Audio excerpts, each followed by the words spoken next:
बंगळुरूमध्ये झालेल्या बैठकीत विरोधकांनी आपल्या आघाडीचे नाव इंडिया असं जाहीर केलं। त्यानंतर इंडिया हा शब्द चांगला चर्चेत आला असून सत्ताधारी भाजपनं या नावावरून विरोधकांवर आता टीका करायला सुरुवात केली आहे। G20 परिषदेच्या एका निमंत्रण पत्रिकेवरून नव्या वादाला तोंड फुटलंय। 9 सप्टेंबरला राष्ट्रपती भवनात G20 डिनरचं आयोजन करण्यात आलं। G20 डिनर संदर्भात राष्ट्रपतींनी पाठवलेल्या निमंत्रण पत्रिकेवर प्रेसिडेंट ऑफ इंडिया ऐवजी प्रेसिडेंट ऑफ भारत असा उल्लेख करण्यात आलाय। याच निमंत्रण पत्रिकेवर काँग्रेससह इंडिया आघाडीच्या नेत्यांनी आक्षेप घेतलाय। नाव हटवायचा कोणाला अधिकार नाही, कुणी नाव हटवू शकणार नाही। देशाची निगडीत असलेल्या नावाच्या उद्देशाची अस्वस्थता सत्ताधारी भाजपच्या लोकांना काम होते। देश तो 140 करोड़ लोगों का है, किसी एक पार्टी का देश थोड़ी है। कल मान लीजिए इस इंडिया अलायंस ने अपना नाम बदल के भारत रख लिया, तो फिर भारत भी बदल देंगे, फिर क्या भारत का नाम बीजेपी रखेंगे? देशाचं नाव इंडिया ऐवजी भारत करण्याच्या हालचाली सुरू असल्याची इंडिया आघाडीला शंका आहे। G20च्या डिनर निमंत्रण पत्रिकेमुळे संसदेच्या विशेष अधिवेशनात देशाचं नाव बदलण्याबाबत विधेयक येणार असल्याची चर्चा आहे। G20 परिषदेच्या निमंत्रण पत्रिकेवरून सध्या जोरदार वादंग रंगलाय। या निमंत्रण पत्रिकेवर आता प्रेसिडेंट ऑफ इंडिया ऐवजी प्रेसिडेंट ऑफ भारत असा उल्लेख करण्यात आला। यावर इंडिया आघाडीनं टीका केली असताना सत्ताधाऱ्यांकडून देशाचं नाव बदलाची मागणी जोर धरली। संसदेच्या विशेष अधिवेशनात घटनेतून इंडिया नाव हटवलं जाणार असल्याची जोरदार चर्चा रंगली आहे। 18 ते 22 सप्टेंबर या 5 दिवसांच्या विशेष अधिवेशनाच्या कालावधीत मोदी सरकार इंडिया शब्द हटवून भारत करण्याच्या प्रस्तावासंबंधित विधेयक मांडू शकतं। या पार्श्वभूमीवर सत्ताधारी भाजप आणि राष्ट्रीय स्वयंसेवक संघाकडून याबद्दलचे संकेत मिळत आहेत। सरसंघचालक मोहन भागवत यांनी एका कार्यक्रमात देशाचं नाव भारत असून इंडियाऐवजी भारत बोलावं असं आवाहन केलं। तर दुसरीकडे भाजपच्या नेत्यांनीही इंडिया हे नाव गुलामगिरीचं प्रतीक असून ते काढून टाकण्याची मागणी केली आहे। ये जो इंडिया शब्द है अंग्रेजियों में, उनकी दृष्टि में हम जाहिल कौम थे भारत के लोग। मेरा देश का नाम पहले भी भारत था, आज भी भारत है और कल भी भारत रहेगा। एकीकडे देशाचं नाव बदलण्याला इंडिया आघाडीच्या नेत्यांनी जोरदार आक्षेप घेतलाय, तर दुसरीकडे सत्ताधारी नाव बदलाबाबत आक्रमक असल्याचं दिसतंय। त्यामुळे आगामी काळात त्यावरून जोरदार रणकंदन होण्याची चिन्ह आहेत। केंद्र सरकार देशाचं नाव इंडियाच्या ऐवजी भारत करणार असल्याची चर्चा रंगली। G20 परिषदेच्या डिनर संदर्भात निमंत्रण पत्रिकेवरून या वादाला तोंड फुटलं। आता या वादात कलाकार आणि खेळाडूंनी सुद्धा उडी घेतली आहे। केंद्र सरकारनं संसदेचं विशेष अधिवेशन बोलवलंय। या अधिवेशनात देशाचं इंडिया हे नाव हटवण्याचा प्रस्ताव मांडण्यात येणार असल्याची जोरदार चर्चा सुरू आहे। यावरून आता वेगवेगळ्या प्रतिक्रिया येत आहेत। माजी भारतीय क्रिकेटपटू वीरेंद्र सहवागनं ट्विट केलं, इंडिया हे नाव इंग्रजांनी आपल्या देशाला दिलंय असं सहवागनं म्हटलं। तसंच विश्वचषक क्रिकेट स्पर्धेत भारतीय संघाच्या जर्सीवर इंडिया ऐवजी भारत लिहिलेलं असावं अशी मागणी सहवागनं BCCIकडे केली आहे। तर ज्येष्ठ अभिनेता अमिताभ बच्चन यांनीही भारत माता की जय असं ट्वीट केलं। फील्ड पे जाता है तो पूरा स्टेडियम इंडिया इंडिया चिल्लाता है, तब तो किसी खिलाड़ी को आपत्ति नहीं होती। जब ऑस्कर्स में उसको एक अवार्ड मिला तब तो इंडिया शब्द से किसी को आपत्ति नहीं हुई। सहवाग आणि बच्चन यांनी केलेल्या ट्विटवर सोशल मीडियावर प्रतिक्रिया उमटतायत। इंडिया आणि भारत या दोन्ही नावांवर अभिमान असायला हवा अशा कमेंट्स नेटकऱ्यांनी केल्या। सध्या देशाच्या नावावरून रणकंदन सुरू आहे। विरोधकांची आघाडी इंडिया अस्तित्वात आल्यानंतर सत्ताधाऱ्यांनी देशाचं नाव इंडिया ऐवजी भारत करण्याची तयारी सुरू केल्याचं बोललं जात आहे। आता इंडिया हा शब्द कुठून आला यावरही देशात खल सुरू झालाय। इंडिया हा शब्द सिंधू संस्कृतीतून आलाय। हे इंग्रजीत इंडस व्हॅली म्हणून ओळखलं जात असे। काही इतिहासकारांच्या मते इंडस या शब्दामध्ये सुधारणा करत भारत इंडिया बनला आणि त्यानंतर तो इंडिया म्हणून ओळखला गेला। काही इतिहासकारांचा असा विश्वास आहे की भारतासाठी इंडिया हा शब्द ग्रीकवरून लॅटिन भाषेत बदललेल्या इंडिका या शब्दापासून प्रेरित झालाय। ब्रिटिशांनी सर्वात पहिल्यांदा भारताऐवजी इंडी शब्द वापरला। सुरुवातीच्या काळात फ्रेंच भाषेच्या प्रभावानं त्यांनी हे केलं होतं। ब्रिटिशांना आपल्या देशाला हिंदुस्तान हा शब्द बोलण्यात अवघड जात होतं। 17व्या शतकात ब्रिटिश सरकारनं इंडियाला स्वीकारलं असंही सांगितलं जातं। तेव्हापासून इंडिया हेच नाव जगभरात प्रसिद्ध झालं।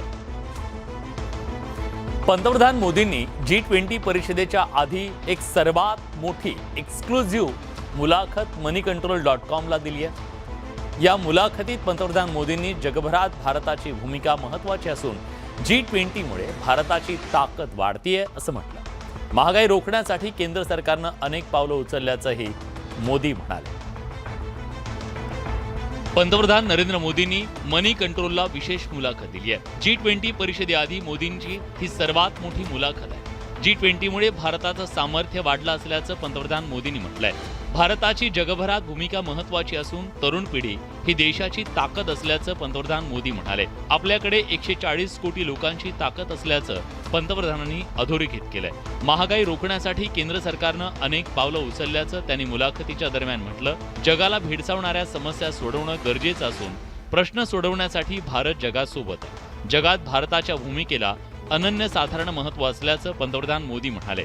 पंतप्रधानांची ही एक्सक्लुझिव्ह आणि पहिली डिजिटल मुलाखत उद्या सकाळी 7:30 वाजता moneycontrol.com या वेबसाईटवर प्रकाशित करण्यात येणार आहे. सध्या आशिया चषक क्रिकेट स्पर्धेचा थरार सुरू आहे. या स्पर्धेनंतर भारतात क्रिकेटचा महाकुंभ अर्थात विश्वचषक स्पर्धा रंगणार आहे. 5 ऑक्टोबरपासून सुरू होणाऱ्या विश्वचषक स्पर्धेसाठी भारतीय संघाच्या 15 शिलेदारांची घोषणा करण्यात आली. यजुवेंद्र चहल, आर अश्विन यांना अंतिम 15 खेळाडूंमध्ये स्थान मिळालेलं नाहीये. KL राहुल आणि ईशान किशनच्या खांद्यावर यष्टिरक्षकाची धुरा असेल. जाहीर करण्यात आलेल्या भारतीय संघात कर्णधार रोहित शर्मा, उपकर्णधार हार्दिक पांड्या, शुभमन गिल, विराट कोहली, श्रेयस अय्यर, ईशान किशन विकेटकीपर असेल. KL राहुल विकेटकीपर असेल. सूर्यकुमार यादव, रवींद्र जाडेजा, अक्षर पटेल, शार्दुल ठाकूर, कुलदीप यादव, जसप्रीत बुमराह, मोहम्मद शामी, मोहम्मद सिराज यांना स्थान देण्यात आलंय. पूरे तरीके से सोचकर ये स्क्वाड बनाया जिससे हमको थोड़ा सा डेप्थ भी मिल सके, स्पिनिंग ऑप्शन मिल सके और बॉलिंग ऑप्शन भी मिल सके. All three have come through 2 bad long-term injuries. तीनों are okay. KL is obviously looking good. भारतीय संघात एकही ऑफ स्पिनर फिरकी गोलंदाज नाहीये. प्रतिस्पर्धी संघात डावखोऱ्या फलंदाजांची संख्या जास्त असेल तर भारतीय संघ कशी रणनीती करणार? फलंदाजी मजबूत करण्याच्या प्रयत्नात भारताची फिरकी गोलंदाजी कमकुवत झाल्याचं दिसतंय. जालन्यातील अंतरवाली सराटी गावात मनोज जरांगे यांचं मराठा आरक्षणासाठीचं आंदोलन सुरूच आहे. जरांगे यांच्या उपोषणाचा 8वा दिवस आहे. या पार्श्वभूमीवर जरांगे यांनी उपोषण मागे घ्यावं यासाठी सरकारचे प्रयत्न सुरू आहेत. मात्र मनोज जरांगे आपल्या मागणीवर ठाम आहे. आणखी 4 दिवस घ्या, मात्र GR द्या अशी मागणी मनोज जरांगेंनी केली. मंत्री गिरीश महाजन, मंत्री संदीपान भुमरे, मंत्री अतुल सावे, शिवसेनेचे नेते अर्जुन खोतकर या सरकारच्या शिष्टमंडळानं मनोज जरांगे यांची भेट घेतली. यावेळी जरांगे यांनी उपोषण मागे घ्यावं अशी विनंती करण्यात आली. तसंच GR साठी 1 महिन्याची मुदत द्या अशी विनंती मंत्री गिरीश महाजनांनी केली. तसंच चर्चेसाठी सह्याद्री अतिथीगृहावर येण्याची विनंती महाजनांनी केली. मात्र आपण समाजाला शब्द दिला असल्याचं सांगत GR निघाला नाही तर पाणी त्याग करण्याचा इशारा जरांगेंनी दिला. आपण त्याला आणखी 4 दिवसाचा वेळ दिला. 4 दिवसात ते आरक्षणाचा GR घेऊन येतील. आपण रोज पुढे राहतो, सरकारला सहकार्य करू. सरकार पॉझिटिव्ह आहे. आपल्याला चांगला निर्णयापर्यंत यायचं आहे. मुख्यमंत्र्यांना 3 महिने दिले होते, आणखी 1 महिना कशाला हवाय असा सवाल जरांगेने विचारला. त्यामुळे जरांगे यांची मनधरणी करण्यात सरकारच्या शिष्टमंडळाला पुन्हा अपयश आलंय. पुण्यात भाजपनं पुणेश्वराच्या मुद्द्यावरून जोरदार शक्ती प्रदर्शन करत जुना मुद्दा नव्यानं तापवला. तर भाजपच्या आंदोलनात पालिका आयुक्तांना टार्गेट केल्यानं मनपा कर्मचारी संघानं सुद्धा निषेध सभा घेऊन प्रत्युत्तर दिलं. तर मराठा आंदोलनावरून लक्ष हटवण्यासाठी जुना वाद उकरून काढल्याचा पलटवार शरद पवार गटाने केला. आमदार नितेश राणेंनी पुणेश्वर मंदिर परिसरातल्या वादग्रस्त अतिक्रमणावरून आक्रमक भूमिका घेतली आहे. अयोध्येची पुनरावृत्ती करण्याचा इशारा नितेश राणेंनी दिला.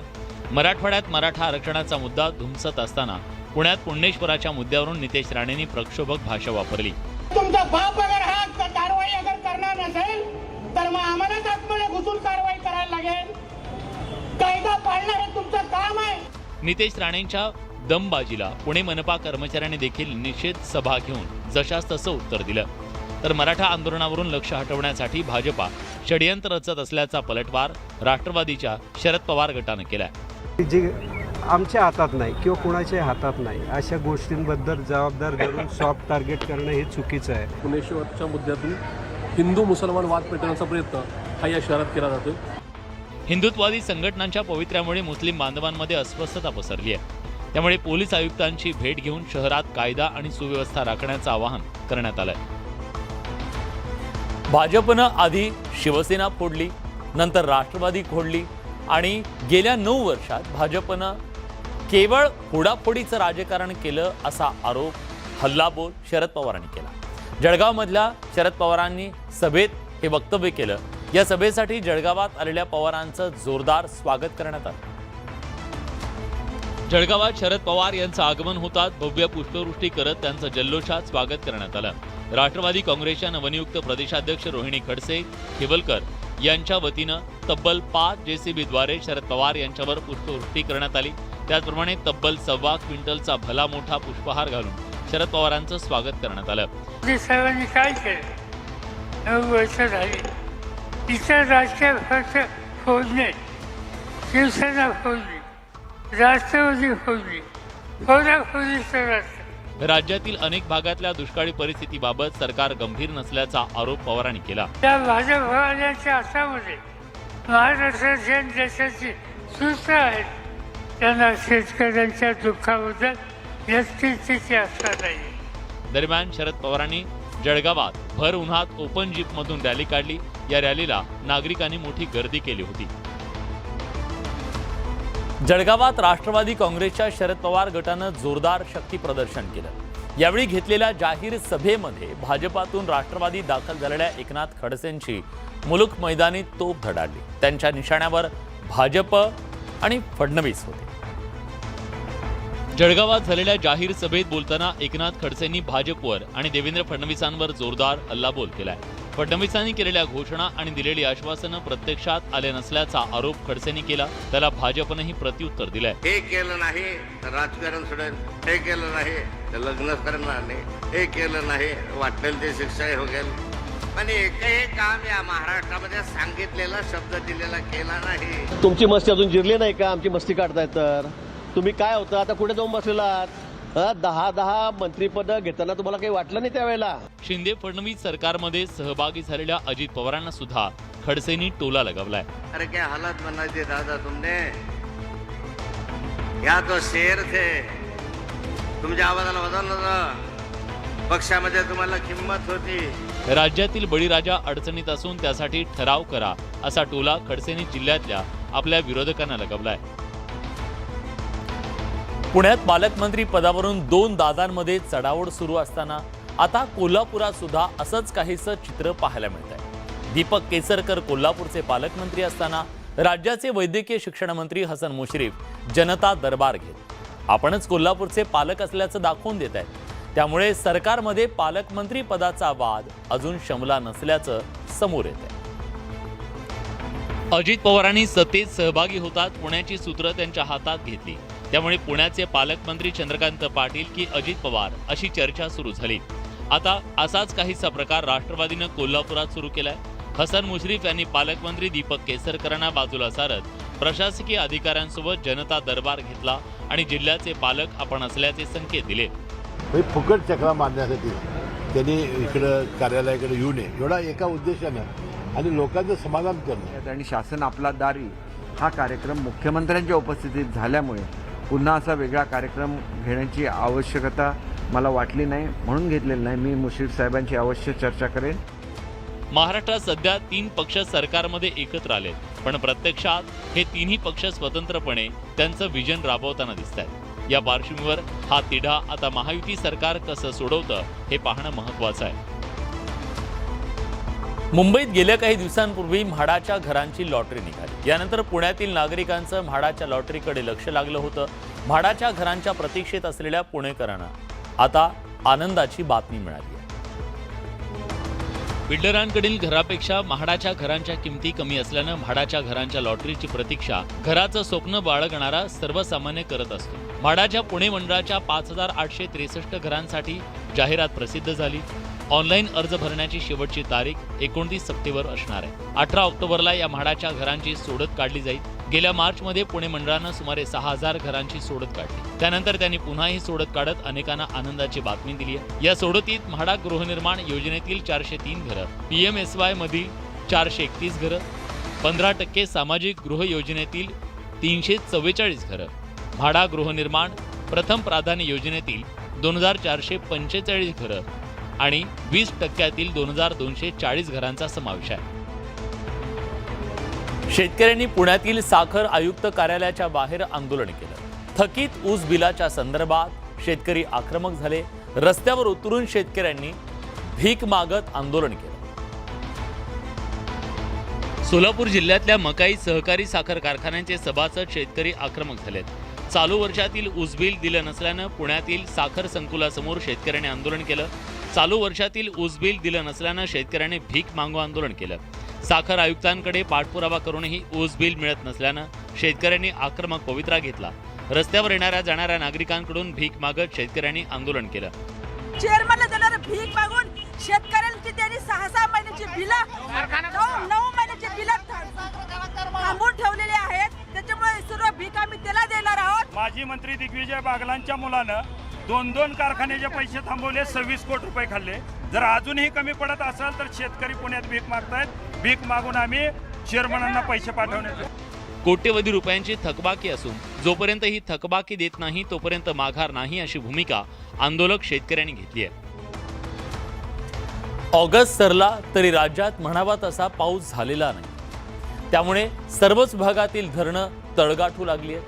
त्यामुळे राज्यातील पाणी प्रश्न भविष्यात गंभीर होण्याची शक्यता आहे. सोलापूर जिल्ह्यासाठी वरदान असलेलं उजनी धरण पावसाळा चालू होऊन 3 महिने झाले तरी अजून 16%च भरलंय. धरणातील उपयुक्त साठा फक्त 8 TMC इतका उरलाय. पावसानं पाठ फिरवल्यानं उजनीच्या पाण्यावर अवलंबून असलेल्या लाखो एकर क्षेत्रावरील हातातोंडाशी आलेली पिकं जळू लागली आहेत. पावसानं ओढ दिल्यानं भीमा नदी कोरडी पडली आहे. त्यामुळे पंढरपूर सांगोला शहरावर पाणी संकट ओढवलंय. सध्या 2 दिवस आड पाणी पुरवठा होतोय. दोन्ही शहरांना पाणी पुरवठा करणाऱ्या बंधाऱ्यात 1 दिवस पुरेल इतका पाणीसाठा शिल्लक आहे. त्यामुळे उजनी धरणातून पंढरपूरपर्यंत पाणी सोडण्याचा निर्णय घेतलाय. 7 सप्टेंबर पासून उजनी धरणातून 1.5 TMC पाणी भीमा नदीत सोडलं जाणार आहे. नालासोपाऱ्यात बॉडी बिल्डर असलेल्या एका तरुणाचा हृदयविकाराच्या झटक्यानं दुर्दैवी मृत्यू झाला. या तरुणाच्या झालेल्या मृत्यूबद्दल हळहळ व्यक्त होती. नालासोपारा पूर्व भागातल्या मोरेगावच्या आरंभ कॉलनीत राहत असलेल्या अजिंक्य कदम हा बॉडी बिल्डर म्हणून प्रसिद्ध होता. 75 किलो वजनी गटात त्यानं बॉडी बिल्डिंगमध्ये विविध पारितोषिकं मिळवली. मंगळवारी सकाळी त्याला अस्वस्थ वाटू लागल्यानं जवळच्या महापालिकेच्या रुग्णालयात दाखल करण्यात आलं. मात्र हृदयविकाराच्या झटक्यानं त्याचं निधन झालं. अजिंक्य कदमच्या अकाली मृत्यूबद्दल परिसरात हळहळ व्यक्त होतीये. एखाद्या नैसर्गिक संकटाच्या वेळी नुकसानग्रस्त शेतकऱ्यांच्या मदतीसाठी घोषणा केली जाते. पण लालफितीशाहीच्या या कारभारामुळे शेतकऱ्यांना मदत मिळत नाही. सरकारी मदतीकडे डोळे लावून बसलेल्या कोकणातल्या आंबा उत्पादकांना अखेर 8 वर्षांनी शिंदे सरकारनं दिलासा दिलाय. 2015 सालच्या जानेवारी, फेब्रुवारी आणि मार्च या 3 महिन्यात अवकाळीमुळे कोकणातील आंबा उत्पादकांचं नुकसान झालं. या नुकसानीसाठी आंबा उत्पादक शेतकऱ्यांना पीक कर्जावरची माफी जाहीर झाली. 12,513 कर्जदारांना 3,35,93,000 इतकी व्याज माफी आणि कर्जाचं पुनर्गठनापोटी 5,26,58,000 अशी व्याज रक्कम शेतकऱ्यांना मिळाली नव्हती. आंबा काजू उत्पादकांच्या प्रश्नासंदर्भात मुख्यमंत्री एकनाथ शिंदेंच्या उपस्थितीत मुंबईत बैठक पार पडली. या बैठकीत 8.5 कोटींपेक्षा जास्त रक्कम आंबा उत्पादक शेतकऱ्यांच्या खात्यात जमा करण्याची कार्यवाही लगेच सुरू करण्याचे निर्देश मुख्यमंत्र्यांनी दिले. आंब्याचं उत्पादन वाढवणं, किडीमुळे नुकसान थांबवण्यासाठी तज्ज्ञांचं टास्क फोर्स स्थापण्याचे निर्देश मुख्यमंत्र्यांनी दिले. एकूणच 8 वर्षानंतर कोकणातील नुकसानग्रस्त आंबा उत्पादक शेतकऱ्यांना दिलासा मिळणार आहे. कोकणाला 720 किलोमीटरचा समुद्र किनारा लाभला. या किनारपट्टीवर मोठ्या प्रमाणात पापलेट मासा मिळतो. या पापलेट माशाला आता आणखी एक नवी ओळख मिळाली. जेवणामध्ये मासे असले की मत्स्यप्रेमींचा एक घास आणखी उतरतो असं म्हणतात. त्या जेवणात फ्राय केलेलं पापलेट किंवा पापलेटचं कालवण असेल तर मत्स्यप्रेमींसाठी ती एक पर्वणीच असते. मत्स्यप्रेमींचा जिव्हाळ्याचा विषय असलेला हा रुपेरी पापलेट मासा राज्य मासा म्हणून ओळखला जाणार आहे. राज्य सरकारनं ही घोषणा केली आहे। पापलेट हा महाराष्ट्रातून निर्यात होणारा मासा असून गेल्या काही वर्षात त्याचं उत्पादन घटतंय। कोकणाला 720 किलोमीटरचा समुद्र किनारा लाभला। या किनारपट्टीवर मोठ्या प्रमाणात पापलेट मच्छीमारांच्या जाळ्यात मिळतो।